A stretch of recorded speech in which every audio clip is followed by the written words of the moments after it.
Hey, this is Michelle Kapaska, and welcome to my Fearless Innovator podcast. Thank you for joining me today. My hope is to inspire, educate, and entertain you. Enjoy the show.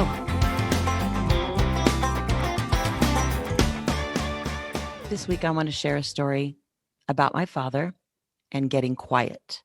In 2004, I was home one more time back to Iowa. I frequently went to Iowa 2 or 3 times a year simply because I knew that it was very important for me to spend time with my mom, my dad, and the rest of my family. I made this a habit, actually, of mine. But in 2004, I walked down the sidewalk. I was going to go down to talk to Dad. I knew he was in the garage. And when I got to the garage, I opened up the door. And when I walked in, I found him sitting on an overturned white bucket. He had his hands on his knees and his lips were all puckered out, like he was thinking. I didn't really know what he was thinking about, but I walked in and I said, "Hey, Dad, what you doing?" And he didn't reply. Matter of fact, he didn't reply for several minutes. And I knew better than to say anything. And I knew better than to walk away. And I just knew that I just needed to sit there and be patient and wait for him. So I did. I waited and I waited and I waited. And finally, he turned his head to me, cocked it, and gave me a weird side-wickered look. And he said, "Bucket time."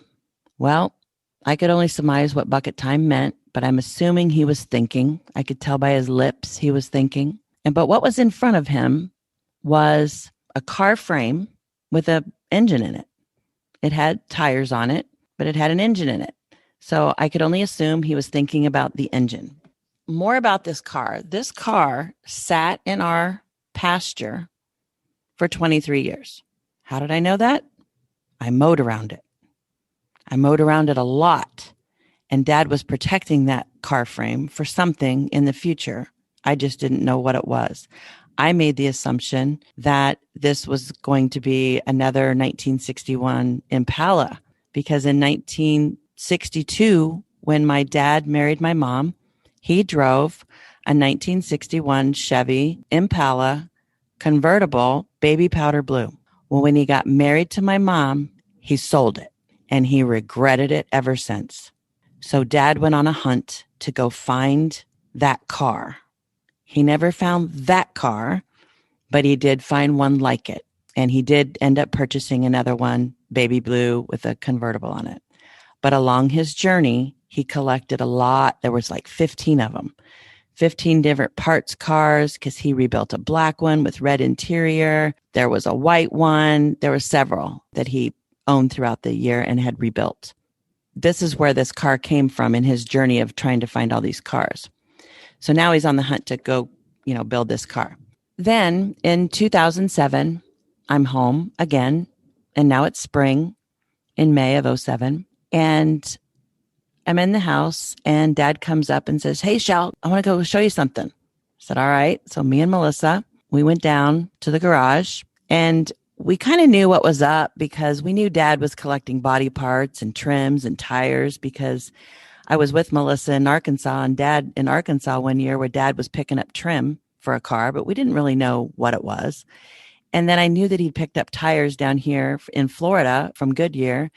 And I know some of the chrome pieces were dipped over in Orlando. So I knew he was putting together a car, but I couldn't, I don't see his vision. You have to wait for his vision. So now I'm walking down the sidewalk to go see what he's got for us. So when we get down there, he presents us with a shiny, bright red 1961 Chevy Bel Air. Now, I don't know where the Bel Air came from because Dad didn't collect Bel Airs, but that's what this car was. However, this was a special Bel Air. And what was special about it was when he raised up the hood. Under the hood was a 454 big block with a manual 6-speed transmission. Now, do Melissa and Michelle know anything about what Dad's talking about? Nope, sure don't.